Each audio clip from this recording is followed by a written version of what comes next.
Shoot in Malaysia ma coronavirus chao te chao chabutina de ma kulua nenya cho la chu de khama cho mask de won ne so do chano le de lo bo no coronavirus ko le ma chao nai do bu de ma Malaysia ma su de chano do lu ri ko chano do twai pho chano le su taung khat ra cha bi de ma la nai pho le chano PC khat ra cha bi so do la nai de ache thi phaya ka ache pe da ko thu we chu tin ne phaya chu tin ne bo le chano do di chit taw ma so le di virus chaw te chou ne ma so che u ri ba ri jaw de lo cha de no di Malaysia ma ro ba law le do ma ti bu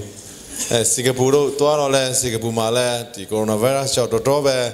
si pwa yin ka a ko lo cha twa da ko chano twai ya de Tayut nainga ma so to myan myan no billion ne chin pi doအခုထိုင်းနိုင်ငံတို့ဘာလို့မှာဆိုရင်เนาะကျွန်တော်တို့ဒီတရုတ်နိုင်ငံကခင်းတယ်တွေမရှိတော့လို့တချို့ဟိုတယ်တွေတချို့ဒီ tourism ကိုတော့ပျက်စီးသွားတယ်လို့ဖြစ်နေတာကိုတွေ့ရတယ်ဒါပေမဲ့လည်းကျွန်တော်တို့ထူးထူးဆန်းဆန်းနဲ့မြန်မာနိုင်ငံမှာတော့ဒီ coronavirus case ကိုတခုမှမတွေ့သေးတော့မရှိတာလားရှိရတဲ့မသိတာလားဒါကတော့ဖျားပဲသိတယ်ဘလို့ပဲဖြစ်ဖြစ်ကျွန်တော်ကမြန်မာပြန်နဲ့လာတယ်ဆိုတော့ virus ကိုကျွန်တော်လည်းမကြောက်ဘူးပေါ့နော်ဒီမှာဖះကျုပ်တော်ကြောက်ကျွန်တော်ယုံချင်တယ်ဒီ virus ကလူကိုတတ်နာထက်တကယ်တော့ဆိုရင်စစ်ပွဲကလူကိုတတ်နာပုံများတာပေါ့နော်ဒါကကာကွယ်လို့ရတယ်စစ်ပွဲကာကွယ်လို့ရတယ်virus ကကာကွယ်လို့မရဘူးလေတဲ့မှာမျောပါနေတာကိုဘသူကလေကိုကာကွယ်လို့ရမလဲနော်ဒါကြောင့်မလို့ကျွန်တော်တို့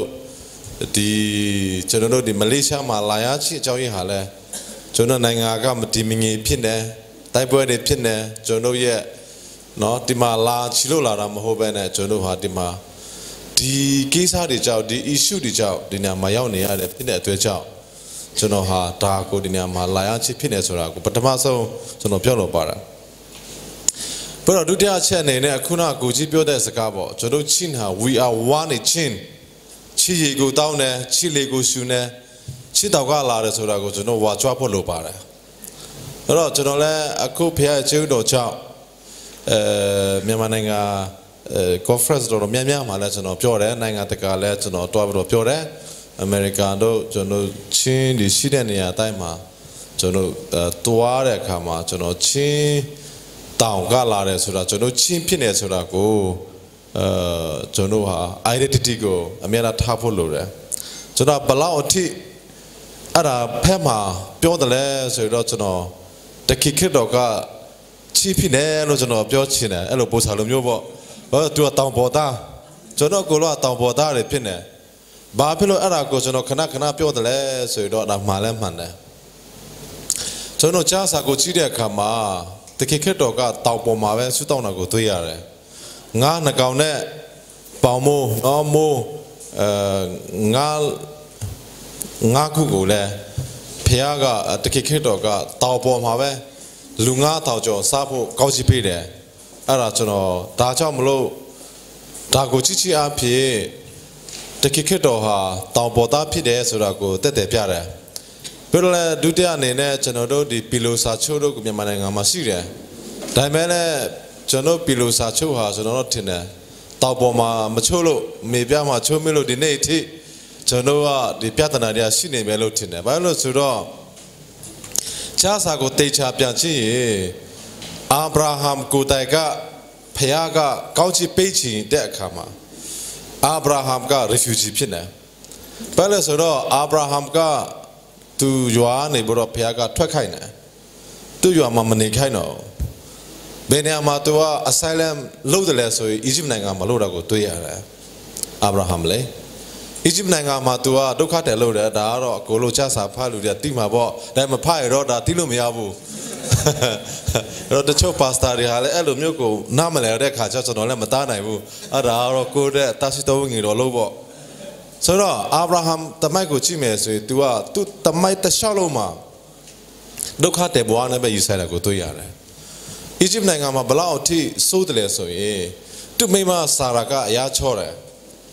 ဆိုတော့ Egypt နိုင်ငံရဲ့ဘီကသူ့ကိုကြိုက်သွားတယ် ဆိုတော့အာဗြဟံနေပြီးတော့သူကဒါကျွန်တော်ညီမဖြစ်တယ်လို့ပြောလိုက်တယ်ကျွန်တော်မိမဖြစ်တယ်လို့ပြောရတော့ကျွန်တော်ကိုတားပြီးတော့မိမကိုဆွဲမယ်ဆိုပြီးတော့သူချောက်လို့ကျွန်တော်ညီမဖြစ်တယ်လို့ပြောပြီးတော့အာဗြဟံက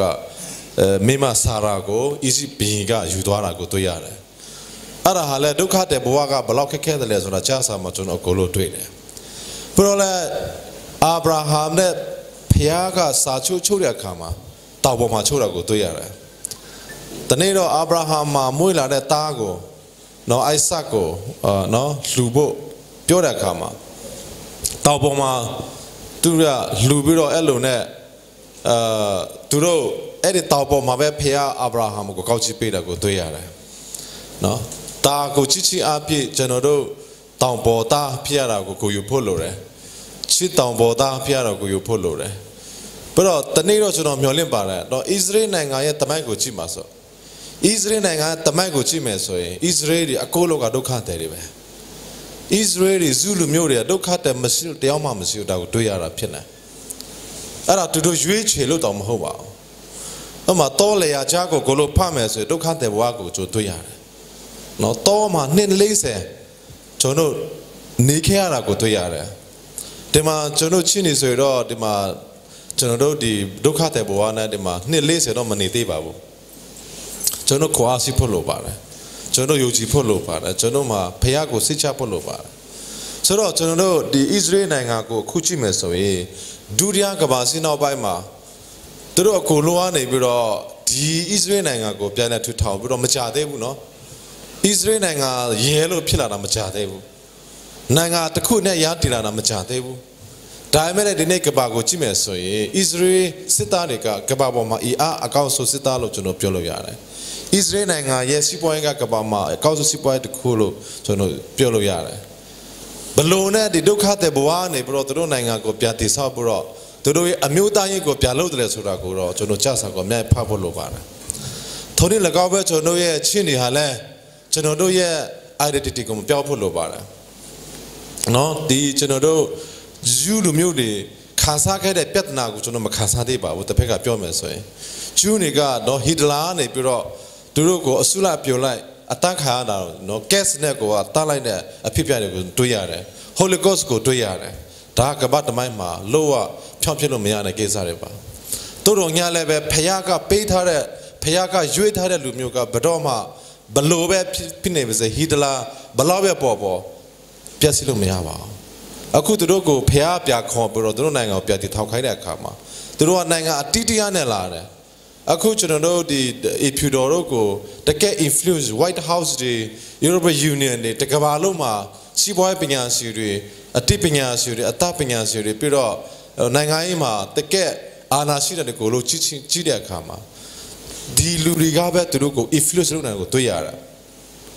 ဒါကြောင့်မလို့ကျွန်တော်လည်းပြောလို့တာကတော့ကျွန်တော်တို့ဟာလည်း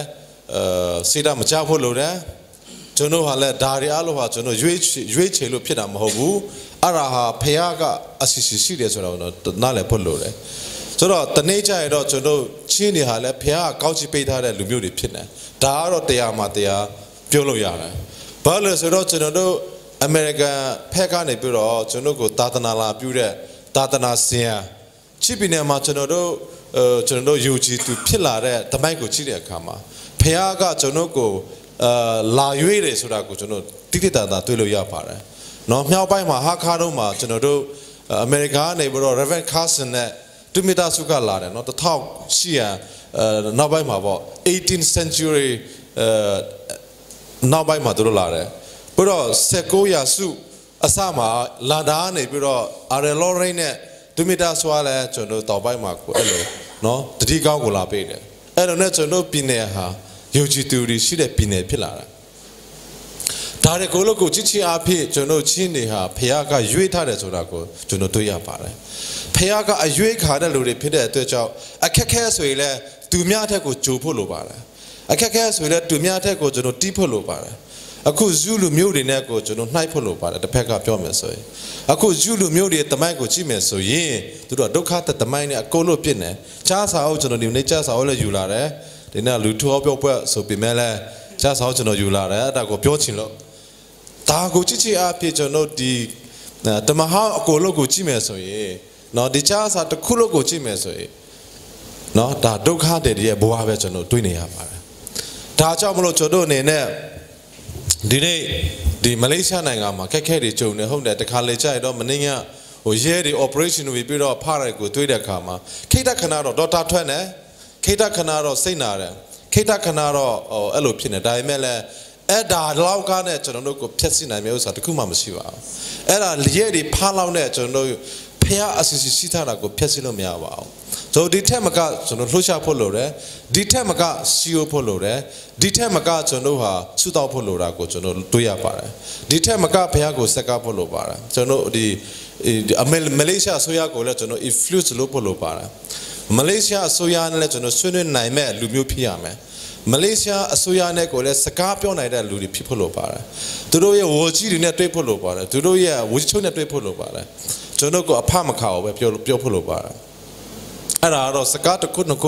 ပြောနိုင်ဆိုနိုင်ခဲ့တော့ဒီအဖစီတွေကတော့ရက်တတ်မှာပဲဒါကတော့မခက်ပါဘူးနော်ဝကြီးတယောက်ကပြောလိုက်ပြီးသွားပြီဘာလို့ဆိုတော့ဒါဟာတကယ်တော့ဆိုကုလသမဂ္ဂကလည်းကျွန်တော်ဒီမှာရှိတဲ့ဒုက္ခသည်တွေကိုရဲတွေကဖနေရတာမလိုပါဘူးတစ်ဖက်ကပြောမယ်ဆိုရင်လည်းကုလသမဂ္ဂအနေနဲ့ကျွန်တော်ချင်းတွေကိုသူတို့ရဲ့ဒုက္ခတဲ့က refugee ဖြစ်ပါတယ်ဆိုတော့စာတကြောင်လေးရေးဖို့ကုလသမဂ္ဂအနေနဲ့မခက်ပါဘူးကျွန်တော်သိပါတယ်မခက်ပါဘူးဆိုတာကျွန်တော်အကုန်လုံးသိပါတယ်တိုးတော့ညာလည်းပဲဒီဘက်ကအဲ့ဒါကိုလုံးနိုင်တဲ့တူနဲ့ဒီဘက်ကလုံးပိတ်နိုင်တဲ့တူနဲ့ကျွန်တော်ချိတ်ဆက်တတ်ဖို့လိုပါတယ်သူတို့နဲ့ဆက်သွယ်လို့တတ်ဖို့လိုပါတယ်ဆက်ဆိုင်လို့တတ်ဖို့လိုပါတယ်ကျွန်တော်ဒီကိုလာတာဟာဒါဒီကိုကျွန်တော်ဘယ်လိုလုပ်မလဲဆိုတာကိုလည်းကျွန်တော်ကိုယ်တိုင်ကြည့်နိုင်ဖို့ကျွန်တော်ကိုယ်တိုင်မြင်နိုင်ဖို့ကျွန်တော်ရောက်လာချစ်ဖြစ်ပါတယ်ပြီးတော့လည်းကျွန်တော်တို့တပည့်ကပြောမယ်ဆိုရင်ကျွန်တော် third country လို့ခေါ်တဲ့အမေရိကသွားတာတို့ပြီးတော့ကျွန်တော်ဒီ Australia သွားတာတို့ဟာလည်းတကယ်တော့ဆိုရင်ဖះအလိုတော်ရှိရင်ကျွန်တော်ဘယ်သူမှတားလို့မရပါဘူးဖះအလိုတော်ဖះရဲ့လာပြပို့ဆောင်မှုဖြစ်ပြီးတာလာကြောက်ကတော့ဘယ်သူမှလာပိတ်ပြလို့မရပါဘူးဆိုင်တော့မဆိုင်ပါဘူးဒါပေမဲ့တိနိုင်အောင်ပေါ့ကျွန်တော်တို့လိုင်လိပီလေးစိတ်ကိုကျွန်တော်စောင့်နေတယ်မစောင့်ခါစားတော့အသာစီးများတယ်မစောင့်နိုင်ဘူးဒေါက်တာဆာဆာဘာပြောနေတယ်လဲဘတူးမအားရမယုံဘူးသူတို့ယုံရှာမလို့ပါဘူးကျွန်တော်နဲ့ဖះနဲ့ယုံပြီးသားဖြစ်ပါတယ်နော်ဒါကတော့သူများယုံအောင်ကျွန်တော်ပြောတာမဟုတ်ပါဘူးသူများလက်ခါအောင်လည်းကျွန်တော်ပြောတာမဟုတ်ပါဘူးဖះတခါဖွတ်တာနဲ့ဆိုရင်တော့ဖះလုံးမှာပဲဒါကြောင့်မလို့ကျွန်တော်ဟာလည်းအမေရိကန်သွားဖို့နော်ဩစတြေးလျသွားဖို့တခြားနိုင်ငံရောက်ဖို့ကဖះလို့တော့ရှိတယ်ဆိုရင်ဘယ်သူပဲလာတာအဲ့ဒါတားလို့မရပါဘူးဒါပေမဲ့လည်းကျွန်တော်စိတ်ရှိဖို့လိုတယ်ကျွန်တော်ဟာအဲ့ဒါကိုချစ်တဲ့နိုင်ဖို့လိုတယ်ကျွန်တော်ဟာအဲ့ဒါကိုဖះနဲ့တူသွားနိုင်ဖို့လိုပါတယ်အခုနိုင်ငံရေးလောကကိုပြောမယ်ဆိုရင်နိုင်ငံရေးဆိုတာဘယ်တော့မှပါမနဲ့မရှိပါဘူးအခုအမေရိကန်ဆိုရမှာဆိုရင်ကျွန်တော်ဒီဒေါ်နယ်ထရမ့်ရဲ့ administration တက်လာတယ်ဒါဟာလဲသူစိတ်ဓာတ်ကိုပြောင်းလဲနေတာဘာတူလဲဖះပဲရှိတယ်ထုံးနေလကောက်ပဲကျွန်တော်မူဝါဒတွေဆိုတာလူပဲဆွဲတာ policy ဆိုတာလူပဲဆွဲတာကောင်းကင်ကလာဆွဲတာမဟုတ်ပါဘူ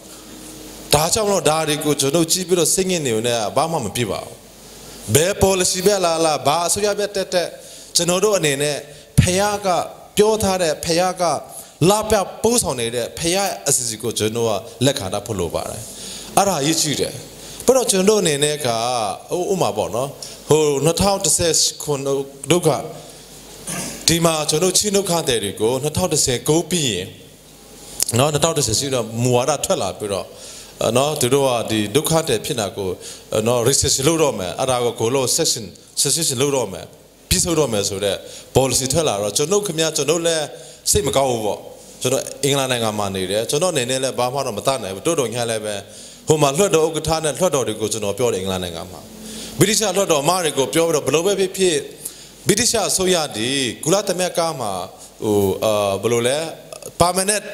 member ဖြစ်တဲ့အတွက်ကြောင့်ခင်ဗျားတို့အနေနဲ့ဒါကို voice လုပ်ဖြစ်နေဆိုပြီးတော့ကျွန်တော်တို့ appoint လွှတ်တော်အမဖြစ်တဲ့ Baroness Cox ကိုကျွန်တော်တိုင်ပြီးတော့သူနဲ့ Lord Elton သူတို့အမနှစ်ယောက်ကနေပြီးတော့လက်မှတ်ထိုးပြီးတော့ချင်းဒီ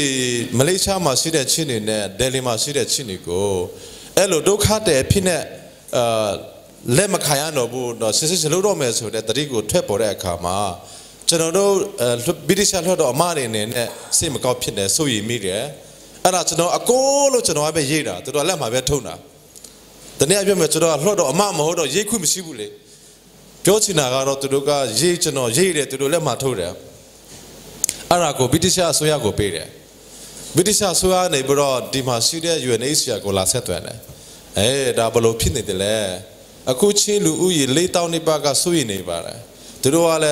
ตัวเรามาเสียอยู่ปุ๊บมาโมดิพิเปรออะไรต่อการนี่พิลาบาบีบลูรู้มาเลยอะไรบลูสินี่เลยสุบรอไม่คุยลาไม่ได้กูเลยตัวอยาบาร์บรอวิธีชาปาเลมากูเลยตะขาฉันเอาดูเอริสากูยิ่งใครบรอปาเลมากูเลยไม่ใครเนี่ยผมมาลุทุลุนี่ไม่ใช่สิละกูปาเลมาเนี่ยจะซิมิโลเลียตลอดตัวดูวัจิเนี่ยจะซิมิโลเลียเลยท่านี้ละกันบ่ดาริโกโลหะฉันเอาบากูเปียวโลตเลยสวยอสุยาริสุดารีนอดีนิบิวฮาริบลพอลสิริสุดารีฮะนอทาวราสุดามสิบุยาเตปาสุดามสิบุนายงายสุดาฮะเลยแต่เพื่อกาชิเมสุยอภิวเนี่ยแม่เอลุเคโลมีอาบุนายงายยารอเปียวเล่นนี่มาเป้นอพอลสิยารอเปียวเล่นนี่มาเป้เนี่ยพอลสิตะคุจ้าลาโลจนโนชิลูมิวจิอาเปียสิตัวมาลาไม่ยาบุอภิมขานายบุนอตะคุคุพิโลกว่าจนโนก็พยาอสิตะเกลุท่านากูจนโนยูจินนะตอนนี้เดี๋ยวเนี่ยอันนี้เตียละมันตีอยู่อันนี้เนี่ยละอะไรพยาติเนี่ยมองเลยอันนี้ง่ายเสียละจนเราชิเนี่ยกูรู้พยากับพยาสุสาวเลยไม่รู้จนเราอยู่จิเนี่ยพยาสุสาวไปเราจนเราอาพิเมียมันงาแต่คู่เราเก้าจีพยาพิเมเราจนเราอยู่จิเนี่ยจนเราอาพิเนาะแต่กบาลูว่าเก้าจีพยาพิเมเราจนเราอยู่จิเนี่ยดาเราพยาสิบ่အခုကျွန်တော်တရားတော်မှာဘလောက်ထိချိပနေအတွက်ကောက်ချိဖြစ်တယ်လဲအဲ့တော့လူတိုက်လက်ခါလာပြီဟိုတော့လည်းမခါဘူးနော်စစ်စားဖို့လို့တယ်လွယ်ခဲ့တဲ့အနှစ်20မှာဆိုကျွန်တော်ကဘယ်သူမှအဲ့ဒါမသိပါဘူးဒါပေမဲ့ကျွန်တော်နဲ့ဖျန်နဲ့တည်ပြီးပြီလေအခုကဘာဘာဥက္ကဋ္ဌကအမေနဲ့လူမျိုးဖြစ်နေတယ်နော်ကဘာဘာဥက္ကဋ္ဌလေကဘာဘာလို့ပြောတဲ့အခါမှာကဘာဘာကအခုကလေးမျိုးနဲ့ဟာခါချမှာမီလီယံ60နှစ်အမေရိကန်မီလီယံဒေါ်လာ60နှစ်တန်းကိုသူတို့ထုတ်ပြီးတော့လေကိုကလာလို့ဖို့ပြီးနေတယ်နော်ကလာပေါ့ပြတော့ကျွန်တော်အခုကဘာဘာကပဲအမေရိကန်မီလီယံ200သူတို့ကကချီပင်းနဲ့ကချီပင်းနဲ့ရှားပင်းနဲ့တိုင်းပွဲချောက်ပျက်စီးသွားခဲ့တဲ့တချို့နေရာကိုသူတို့ပြန်လည်ပြုပြင်နိုင်ဖို့သူတို့ပြီးနေတယ်အဲ့မှာချီပင်းနဲ့မပါဘူးเนาะကျွန်တော်တို့ပါအောင်ကိုကဘာဘာကိုထားတဲ့ကျွန်တော်ဆွနေတယ်แต่ชีวิตเนี่ยปาลามาไอ้เรื่องมา所以ပြောချင်တာကလွယ်ခဲ့တဲ့အနှစ်20မှာကျွန်တော်လဲဂူလာတမက်ခါကကျွန်တော်ကိုဒုက္ခတဲ့လက်မပေးတာဒါပေမဲ့ကျွန်တော်ဟာနဲ့ကျွန်တော်ဒုက္ခတဲ့ဖြစ်နေတာပဲအမေနဲ့နိုင်ငံမှာကျွန်တော်ရောက်နေတာပဲအဲမှာကျွန်တော်စာတင်နေတာပဲအခုနောက်အနှစ်20ကြာမှာအဲ့ဒီကျွန်တော်ပညာတည်ခဲ့တဲ့နိုင်ငံလူကပဲကဘာဘာဥက္ကဋ္ဌမှာနော်အမေရိကန်မီလီယံဒေါ်လာချင်းတဲ့လူအဲ့ဒါဂိုင်းတဲ့လူဖြစ်လာတယ်ဒါတွေကဖះအစီအစဉ်မဟုတ်ဘူးဆိုတာဘယ်သူကပြောလို့မပြောလို့ဖြစ်နိုင်မှာလဲမဟုတ်ဘူးလားဖះအစီအစဉ်ဆိုတာလူကနားလည်လို့မရအခုဆိုရင်ကျွန်တော်လိုင်းလေးပြည်လေးစိတ်ပြီးသွားရင်ချီးပင်နေမှာလဲကျွန်တော်လေးစိတ်ကိုဆက်ဒီဆောင်နိုင်ဖို့ကျွန်တော်စူးစမ်းနေတာအခက်ခဲတော့ရှိတယ်အများကြီးရှိတယ်ဒါပေမဲ့လည်းဒါတွေကိုကျွန်တော်ပြောလို့တာကပါလဲဆိုတော့ကျွန်တော်အကြောက်ကိုကျွန်တော်ပြောချင်တယ်မဟုတ်ပါဘူးကျွန်တော်ချင်းပင်တဲ့အတွက်ကျွန်တော်ချင်းလူမျိုးတွေအတွက်ဖះကဣသရေလလူမျိုးတွေကိုအတိုးပြုခံတယ်လို့ကျွန်တော်ချစ်လူမျိုးတွေကိုလည်းဖះကအတိုးပြုနေတယ်ဆိုတာကိုကျွန်တော်ယုံကြည်လို့ပါအဲ့ဒါဖြစ်တယ်လို့ပါနော်ဒါကျွန်တော်နားလည်ဖို့လိုတယ်ဒါကြောင့်မလို့ဒီမလေးရှားမှာကျွန်တော်ခိတခဏလုံပြောရမှာပေါ့နော်ကျွန်တော်အခက်ကြုံနေတဲ့အခါမှာစိတ်ဓာတ်မကြဖို့ရည်ကြည်တယ်ခိတခဏကျွန်တော်တို့ဒီနေရာမှာနော်အခက်ကြုံနေတဲ့အခါမှာအဲ့ဒီအခက်တွေကြောင့်ဖះအစီအစဉ်အကြီးကြီးမားမားကိုဖျက်ဆီးပြီးမှကိုကျွန်တော်စိုးရိမ်ပါတယ်ဒါကြောင့်မလို့ကျွန်တော်အနေနဲ့စိတ်ဓာတ်ခိုင်မာဖို့လို့တလို့ဆူတောက်ဖို့လို့တယ်ကျွန်တော်ဖះနေပေးလဲဒီတခါလာတယ်ကျွန်တော်ဘာလုပ်နိုင်မလဲအဲ့ဒါကျွန်တော်တော့အဲ့ဒီစိတ်ဓာတ်နဲ့လာတာပေါ့ဒီမှာရှိတဲ့ကျွန်တော်ချင်းပြည်သူပြည်သားတွေအတွက်ကျွန်တော်ဘာလုပ်နိုင်မလဲနော်ဖះကလှုပ်ခိုင်းတဲ့ဥစ္စာရှိတော့ကျွန်တော်ကနော်ချမှာပဲမရဘူးလှုပ်မှာပဲဘသူမှလာတာမေးလို့မရဘူးဒါကတော့ကျွန်တော်လုပ်မယ်ဘာလုပ်နိုင်မလဲအဲ့ဒါပဲကျွန်တော်ကဖះနဲ့ဆွေးနွေးနေတယ်ဖះနဲ့တိုင်ပင်နေတယ်ဒီမှာရှိတဲ့ခြေတွေကိုလည်းကျွန်တော်သိချင်တယ်ဒီမှာရှိတဲ့ခြေတွေကိုလည်းကျွန်တော်နားလည်ချင်တယ်ဥပမာကုလသမဂ္ဂမှာကျွန်တော်တို့ကုလသမဂ္ဂမှာဟိုဘသူပဲဖြစ်မတွေ့နိုင်ဘူးဆိုတာမဖြစ်ဘူးလေတပည့်ကပြောမယ်ဆိုအင်္ဂလန်နိုင်ငံဘီဆိုတာဒိုဒေါနဲ့မရဘူးအင်္ဂလန်နိုင်ငံဘီနဲ့ကျွန်တော်နဲ့ဘလို့တောသားနဲ့ဘလို့လဲနာတော့လူကြီးနဲ့ဖြီနဲ့တွေ့နိုင်မယ်ဆိုတာ cha sama yi tao ma da lu te ma yu ma mo bu ma phit nai chi ko pyo da ba no da ta cha no mo bu dai me aku a biji ka ta ka ba lo ka le sa ne biji ka ba ma tu do law chi ma ne biji ma si do bu ai di a chi ma so biji ka no America tamada do tachon nainga lu chi di be ai di biji ko twai nai de ကျွန်တော်ကဘယ်တမတားလည်းမဟုတ်ပဲနဲ့ဘယ်မပြောနဲ့ကျွန်တော်တီးထောက်လို့ကြည့်တော့မဟုတ်ဘူးတော့ကဆရာဘောပါတော့သားပါတော့မွေးနေတော့မသိတဲ့လူပါခါတို့လို့ပေါ့နော်ကျွန်တော်မိဖို့ချောင်မှာမွေးတာပါနားတော့မစစ်စားနဲ့ဒါပေမဲ့ဘသူကအဲ့လိုလူနဲ့ဘီနဲ့မတွေ့နိုင်ဘူးလို့ပြောတယ်လေမဟုတ်ဘူးလားဖះလို့တော့ရှိဖြစ်တာပဲလေအခုဆိုရင်ကျွန်တော်ရဲ့မိတ်ဆွေကဘီဖြစ်နေပြီလေ နော်ဘယ်လိုပြောတော့ကျွန်တော် line လေးပြတော့မှာတော့ကိုတက်တက်ခါတော့နားတော့ကြောက်ကိုကျွန်တော်နည်းနည်းပြောကြည့်တယ်မရဘူးနားတော့ရဲ့အရတာလဲသူတို့ဘလို့ဘာသာလုံးများအမတော်ပြီကျွန်တော်တော်ပြီဆိုပြီးတော့နော်ထားလိုက်ပြီမပြောချင်တော့ဘူးဝေးလို့ပါကြည့်လို့ဒီမှာဆိုတော့နားတော့ကြောက်မပြောတာပိုကောက်မယ်နော်ဒါဝေးလို့နဲ့ဟာဒေါက်တာဆာလာပြီးတော့ကျွန်တော်ကိုဒီမှာကျွန်တော်တော့မှ မလေးရှားရနဲ့ထွက်ပြတဲ့အချိန်မှာနားတော်ကြောက်လာပြောဆိုတော့နောက်မှကျွန်တော်ကိုနော်အပြောခံနေမှာဘာပဲဖြစ်ဖြစ်ကျွန်တော်ပြောလို့တာကတော့မဖြစ်နိုင်ဘူးဆိုတာမရှိတာကိုပြောတာပါအခုကျွန်တော်အမေရိကအစိုးရရဲ့လူကြီးတွေနော်ယာကိုမှာရှိတဲ့တာအမကြီးလို့ဆိုကျွန်တော်ယာကိုလာတိုက်တွေ့တာပဲဩစတြေးလျနိုင်ငံရဲ့တာအမကြီးဆိုယာကိုလာတိုက်ကျွန်တော်တွေ့လို့ရတွေ့တယ်ဗြိတိရှားတာအမကြီးဆိုကျွန်တော်ဒီတစ်ခါချစ်ပြီးနေတော့လာတော့မှာနော်ဗြိတိရှားတာအမကြီး ambassador နော်သူ့အဖွဲ့နဲ့လာတော့မှာချစ်ပြီးနေတယ်ကဲဒါရအကိုလောကဆိုတော့ယာကိုမှာရှိတဲ့ UNHCR တော့လကောင်းနော် ICRC တော့လကောင်းကဘာဘာတော့လကောင်းကျွန်တော်ကမလာပြီးတော့မဲသားတွေ့တယ်အဲ့ဒါကိုကျွန်တော်တခါလေချိုက်တော့မှာသွားပြောလိုက်တော့သူတို့ကဒေါက်တာဆာကတော့မဖြစ်နိုင်ဘူးဆိုပြီးတော့ကျွန်တော်ကပါစိတ်ဓာတ်ပြချခိုင်းမှာအဲ့ဒါမရဘူး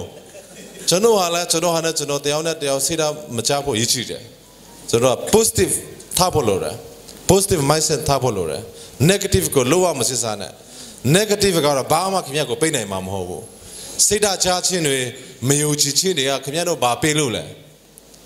မယုံကြည်နိုင်တဲ့စိတ်ဓာတ်တွေကခင်ဗျားတို့ဘာကိုလိုပေးလို့လဲမဟုတ်ဘူးလားမဖြစ်နိုင်ဘူးဆိုပြီးတော့စစ်စားနေတာခင်ဗျားတို့ကိုဘာပေးလို့လဲအဲ့ဒါအထက်ဖြစ်နိုင်ချေရှိတာကိုစစ်စားဖို့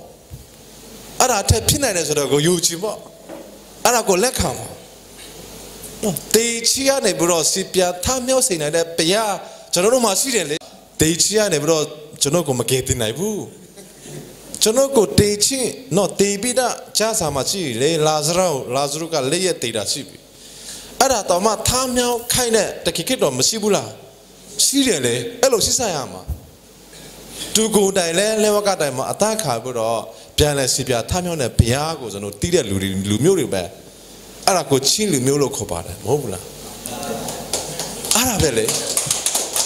အဲ့ဒီအသက်ရှိတဲ့ဘုရားကိုကိုးကွယ်တဲ့လူတွေကားနေပြီးတော့ဒီလောကမှာရှိတဲ့အခက်အခဲတိတ်လေးကိုရည်ဆိုင်တဲ့အခါမှာအဲ့တခိခဲတော့ကိုမေ့ပြလိုက်တာဘာဒိတ်ပဲလဲမရှိဘူးလေမပြရဘူးကျွန်တော်ကတော့တရားဟောဆရာမဟုတ်ဘူးဒါပေမဲ့လည်းတကယ်တရားဟောရင်နော်မလွယ်ဘူးတရားဟောရင်တော့နည်းနည်း နော်လားစိတ်တော်တူလာတာများတယ်အဲ့ဆိုတော့မေယူချီတာကြီးမားလို့လေ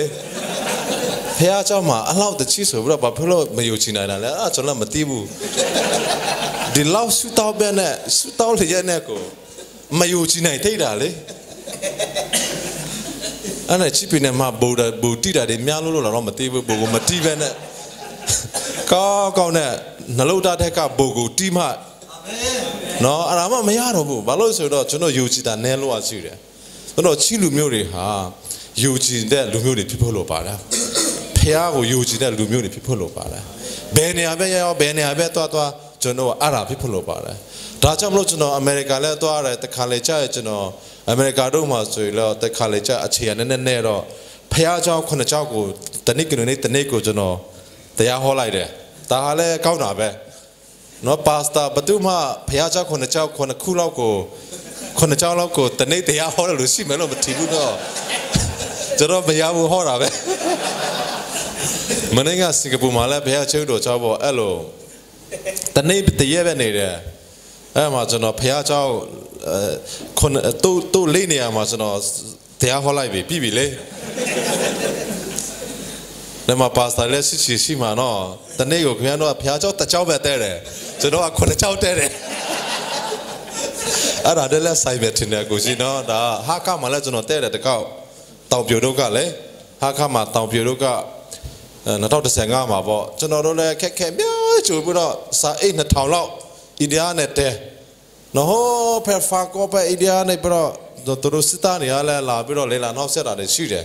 ดีไซน์มีอะไรเลยมิโซราปิเนี่ยเดี๋ยวเราเตะลงมีอะไรบางอย่างลาเลยแต่ก็จะโน้พิจารณาไปแล้วโอ้เสียเนี่ยสักข้าวกี่วันเสียเนี่ยสตาร์เนี่ยจะโน้กุงีไปแล้วสายกูดิเพชช่างปุ๊ฮักฮักกูจะโน้เอริชิโน่ตัวลาเลยเปียมันเลยบุมาจะโน้ตัวไปแล้วตัวยีเนี่ยจะโน้การเนี่ยไม่ยากหรอกใส่แกโน้ใส่เนี่ยเท่าสุดมันเลยบุเลยเพราะสิ่งว่าเนี่ยจะโน้เตะละกูก้าไม่ไอ้จะโน้เอลูเนี่ยสวยละเลยใส่แกเนี่ยไม่ยากใส่แกเนี่ยตัวเราน่าสุฮักข้ายเราฮักข้ามาแต่แกเราสุดเราจะโน้ตามผิวไปเราเอลูเปียสีเดียวสาคนคู่เราบลูเลยบลูคนเนี่ยนี่ป้าสิเมตเนี่ยน้องลูเรียชาวทาวนี่ป้าก็น้องอุเมย์ไม่ผิดตัวเลยคิดแต่ขณะจะโน้ว่าดูเขาขายอะไรแต่แม้แต่เพื่อนก็เปียวมาสวยจะโน้ว่าเดี๋ยวมาจะโน้ลูเรียเดี๋ยวแค่กูจูเรียข้ามาข้างในไม่ใช่ก็จะโน้ด้วยเลยเนาะหัวเพื่อนอะไรดีลูเรียก็เพื่อนก็ปีเดียวไปงานจะโน้อะไรตาเลี้ยจ้าเลยตาจ้าเราจะโน้เลยวันนี้เราบอกพยากาจะโน้กูไม่ได้ปีเป้จะโน้มวยผมไม่รู้เลยมันมวยขี้เกียจก็จะโน้ปีตากูมันพี่ไหนบุมันพี่ไหนบุพยาจะโน้คุณลุงเนี่ยพยาไปแล้วจะโน้สกัดทุกคนทั่วละบาสกัดเลยสุยหาข้ามิวดีแต่เจ็บยังสิเลยเสียเจ็บยังที่สบายไหมอะไรก็สิ่งนั้นก็จะโน้ท่าพูดรู้เลยสุยบุรุษจะโน้ว่าสกัดกูแบบพยาเจ้าคนคู่กูมาแล้วตัวบุรุษเปียวไรเด้แต่ยาเรามาห่อเราบุญนอดีแต่ยาเรามาห่อเราบุอะไรยิ่งจีเดียฉะนั้นดีเนี่ยมาลูสิดาเล่มวยพลุบานะฉะนั้นแค่เนี่ยกูจูเรียกขามาฉะนั้นก็ตากูพยานเนี่ยดูจรอนไหนพวกยิ่งจีเดียแค่กูไม่ชอบบุฉะนั้นเนาะแค่กูชาวเนี่ยลุงมิวมาหัวบุแค่กูแค่จอเนี่ยลุงมิวพี่พลุบาเลยบรรลุแค่ไม่สบเนาะบ้าแค่ไม่สบฉะนั้นแค่จอเนี่ยลุงมิวพี่พลุบาเลยเพราะเราจะโน้เอลูเนี่ยหลายปีเลเซเลสเอาเนี่ยข้ามาแต่แกเราส่วนจ้าสามาสิดาก็บาสิเดเลส่วนအခုดีบาเลตังยูจีตังกูช่วยลูกยาเลยสุดาลาสิเดส่วนเราจะโน้หลายปีมาก็ตังนั่นตังตู้ตังกูช่วยนี่เด้อะไรยูจีชี้เจ้าบ่ไม่รู้ล่ะยูจีชี้เจ้าตังกูช่วยนี่เด้แต่มาเนี่ยอะไรแทบปุ๋ยชีดากะจอดนรกตาแทมาไม่อยู่ที่ไหนได้ตาวนี่กูคุยช่วยพลุบีเนาะแค่นั้นละกูรู้อะไร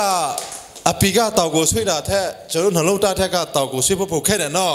อะไรกูช่วยจ้าพลุจนอาลูกกูเลยขวาไปลุบาร์น้าส่วนเนี่ยพี่อเมย์สวยกูรู้ดีชีพเนี่ยดีมาชีเนี่ยดูข่าวเตลิกูดูข่าวแต่พี่เนี่ยมาพิจารณาบุษบุรpolicy ติดทั่วเลยข้ามาฉะนั้นกูได้เลยอยากกูสิ่งหลักแค่นั้นมาบริษัทโซยาเนี่ยตัวเดียอเมริกาโซยาเนี่ยตัวเดียออสเตรเลียโซยาเนี่ยตัวเดียพี่มาบริษัทโซยามาตัวสิ่งที่ว่าอยากกูมาฉะนั้นดูUNHCRกุลาธรรมการเนี่ยตัวไหนพอตัวรู้สิบเอ็ดมาฉะนั้นบาลูกแค่เดียวสุดาชีพเนี่ยฮะโลชูบีถ้าจะมาโลชีพเนี่ยกูรูปยาตัวยาเมสุดาpolicy ก็ฉะนั้นถ้ากูตายฉะนั้นรูปยาชีพยาส่วนนึงนะบ่กูว่าฉะนั้นกาสูสวาเนี่ยบ่กูฉะนั้นเนี่ยสิตาตายบ่หาแล้วฉะนั้นชีพเนี่ยมาพินิจเสียพินิจถ้าริกูแล้วฉะนั้นมีอะไรเปรียบเทียบบ่รู้แบบพี่ฉะนั้นชีพเนี่ยดีไม่รู้ชุดเดียวนั่นบัดเนี่ยไม่มาไหนหาแล้วไม่ติงเดียวสุดท้ายฉะนั้นดูหาแล้วดีเนี่ยมาบ่รู้แบบพี่ชีพเนี่ยรู้ชุดตัววิสุทธิ์อุตสาหกรรมไม่ผิดอะไรกูฉะนั้นกูตายมาเปรียบเทียบฉะนั้น policy กูเปรียบเทียบมาสุดท้ายกูตัวฉะนั้นกูตรีก้าวไป ကျွန်တော်လည်းမထိတ်နိုင်ဘူးပေါ့တကယ်စီပြောရည်လေမလေးရှားမှာရှိတဲ့ကျွန်တော်အဲ့ဒါကိုသူတို့ပြန်လာမှာကိုကျွန်တော်ကအဲ့လို confusion ဖြစ်နေမှာကိုကျွန်တော်ကြောက်လို့အဲ့လို policy ကိုပြောင်းနိုင်ပြီလို့ကျွန်တော်လည်းပြောမိတာပါတာပေါ့ဒါလှုပ်ဝဲဖြစ်နေတယ်အဲ့ဒီချိန်လှုပ်ဝဲဖြစ်နေတဲ့ဥစ္စာကြီးကိုကျွန်တော်ကပြောလာတာတော့ဒီမှာလည်းခင်ဗျားတို့ကတချို့မထိတ်နိုင်လို့ပေါ့ပြောလို့ဖြစ်မှာပေါ့အဲ့ဒီညမှာပဲကျွန်တော်ကုလားသမက်ကဖုတ်ခေါ်တယ်လေလှုပ်ဝဲစကားကိုဘာလို့အဲ့လိုပြောလိုက်ဒုက္ခတော့ရောက်တယ်ဘယ်လိုပဲဖြစ်ဖြစ်အခုကအဲ့ဒီ policy ကပြန်ပြောင်းပြီဆိုတော့ဖះကျိုးတော့ကြောက်ပေါ့အဲ့ဒါကျွန်တော်လို့တာလို့ကျွန်တော်မပြောလို့ပါဘူးဒါခင်ဗျားတို့အကိုလို့စူပေါက်အားနဲ့လို့တာဖြစ်ပါတယ်နောက်ဆိုရင်လည်းဆက်ပြီးတော့ကျွန်တော်ဟာစူပေါက်အားနဲ့တွားဖို့လို့ပါတယ်ဖက်ကနေပြီးတော့နော်ဒီဖက်ကဆိုရင် Chin Airline က ICC ကအကိုလို့ကခင်ဗျားတို့ဒီမှာနော်အကိုလိုကနေပြီးတော့ကျွန်တော်ဝိုင်းဝန်းပြီးတော့ဒါကိစ္စကိုကျွန်တော်ဟာအတူတူကဖြစ်စီနိုင်ဖို့ရည်ကြည်ပါတယ်ဘယ်တော့ကျွန်တော်တို့တင်တယ်မလေးရှားဆိုရကိုလည်းကျွန်တော် advocacy အမြဲဝေဖို့လိုမယ်လို့ထင်ပါတယ်ဒီမှာစီးတဲ့ခင်ဗျားတို့ဘယ်ခြေအထိဒီမှာကြာအောင်မလဲကျွန်တော်ပြောလို့မရတဲ့အတွက်ကြောင့်ပညာရေးကအစဂျမိုင်းကအစကြောက်ဒီမှာနေတဲ့အချိန်မှာမလေးရှားဆိုရကဒါကိုနားလည်ပြဖို့ရည်ကြည်ပါတယ်လူချိုရေးပညာရေးဂျမိုင်းအဲ့ဒုက္ခကတော့မလေးရှားရဲ့အစိုးရလက်ထက်မှာရှိတယ်အဲ့ဒါကိုကျွန်တော် lobby ဝင်နိုင်ဖို့ကျွန်တော်စုတောက်ဖို့ရည်ကြည်တယ်ပေါ်လာခင်ဗျားတို့တရားနေပြီးတော့ဘယ်ကိုဆက်သွားမလဲဆိုတဲ့နေရာမှာနိုင်ငံတကာဆိုရတယ်ဖြစ်တဲ့ကုလသမဂ္ဂထက်တောင်မှပိုရည်ကြည်တာကအခုနပေါ့နော်ကုလသမဂ္ဂကို influence လုပ်ထားတဲ့နိုင်ငံတကာအစိုးရတွေနဲ့ကိုကျွန်တော်အများကြီး lobby ဝင်ဖို့ရည်ကြည်ပါတယ်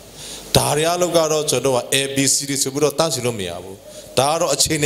နေပါတိတဲ့ကမှာတော့အဲ့လိုလုပ်ဖို့ရည်ကြည်တယ်ဆိုတော့ဘယ်လိုပဲဖြစ်ဖြစ်ဒီနေ့ကျွန်တော်ဒီနေရာမှာ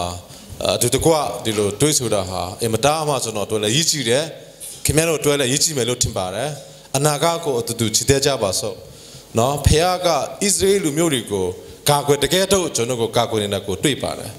နော်ဖခင်ကဣသရေလနဲ့အတူအမေရာစစ်တကယ်တော့ဖခင်ကအသက်ရှင်တဲ့ဖခင်က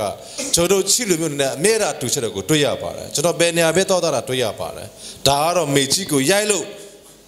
မှားတော့လို့ဆိုတာမရှိသလိုမှားလို့မရဘူးဒါတော့မမှားဘူးဖခင်ကကျွန်တော်နဲ့အတူရှိနေတယ်ကိုတွေ့ရပါတယ်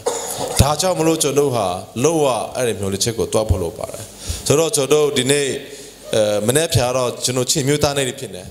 ဒါမှလည်းမနေ့ဖြာလည်းအကိုလို့လာကြပါကျွန်တော်ဖခင်တွေ